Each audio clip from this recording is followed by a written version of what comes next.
to sports news now. And tonight sees the final of the African Nations Championship. Ghana will start as favourites when they take on Libya, who are competing in their first major final since 1982's Africa Cup of Nations, a match they lost to Ghana on penalties. But whatever happens tonight, the Libya coach Javier Clemente feels his side has already helped restore the country's football reputation. If there is a secret to Libya's success at this African Nations Championship, it's unlikely to be because of their handball skills. But Libya have clearly been doing something right, as they are now just one game away from winning the competition. They face Ghana in the final, a team they know plenty about, having played and drawn against them in the group stages. Bueno, ese es el sueño de todos los equipos. It is a dream for us. It is a dream for any team because we reached the final, and that is at the top of our dreams. But we're going to fight in this game to do everything we can to win. We're going to put all our energy into winning this final. For Libya, this match is more than just a game of football. The country went without any league football for 3 years, following the turmoil and unrest during the regime change. The coach, Spain's Javier Clemente, who was only appointed late last year, knows that this success will be widely celebrated in Libya. Pienso que, aunque no ganemos también. This success has been very good for Libyan football, so even if we don't beat Ghana, it has still been a good thing for Libyans and the future, as we are pushing the line of what can be achieved. Maybe in the future, we need to change some things to help us, but we are going in the right direction. We are going forward. Despite reaching the final, Libya's progress through the knockout rounds is thanks to penalties. The players displayed nerves of steel in the shootouts against both Gabon and Zimbabwe.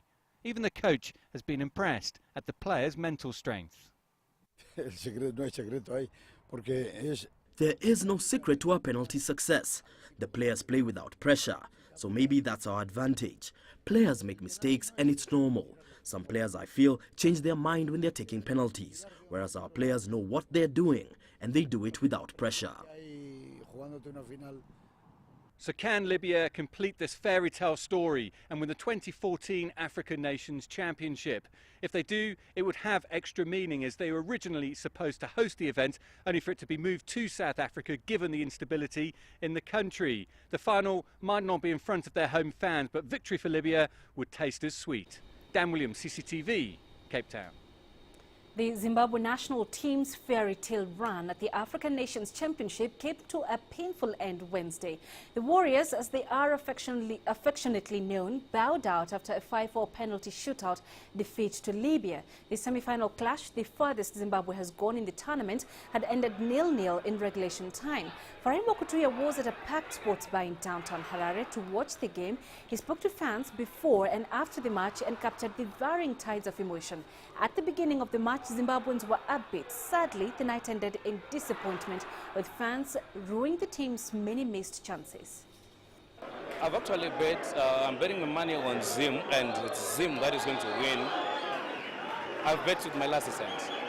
The Zimbabwe Warriors are unlikely heroes coming into this tournament. Many had written them off. They were coming off the back of poor results, failing to make it to the Africa Cup of Nations or the World Cup. But they've made history at this tournament, getting to the semi-finals, and many here in sports bars like this across the country or in the comfort of their own homes believe this team could go all the way.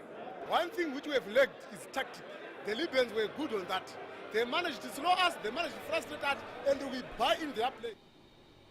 For years, the United Nations has tried to tackle the HIV/AIDS epidemic, and one possible solution being pursued is through football. Given the game's ability to reach people across the world, the UN hopes the beautiful game can help contain the spread of this virus. William Densley reports from the United Nations in New York. Since the Football World Cup in South Africa 4 years ago, the Protect the Goal campaign has been using the game to raise awareness of HIV/AIDS. With a global estimate of 4.6 million people between the ages of 15 to 24 living with HIV, the campaign is designed to target that demographic. Using football, the idea is to bring kids together and create an environment where the subject can be discussed. Sports leagues and matches bring communities together, providing an ideal space for AIDS awareness campaigns to reach large numbers of people. Protect the Goal is part of the United Nations programme on HIV/AIDS. The initiative featured as part of a larger event at the UN, celebrating sport's global importance. As official spokespersons for the campaign, Nelson Mandela's grandson Ndaba, with his cousin Kweko Mandela, were there to support. Like Ndaba's grandfather, it's a campaign close to their hearts.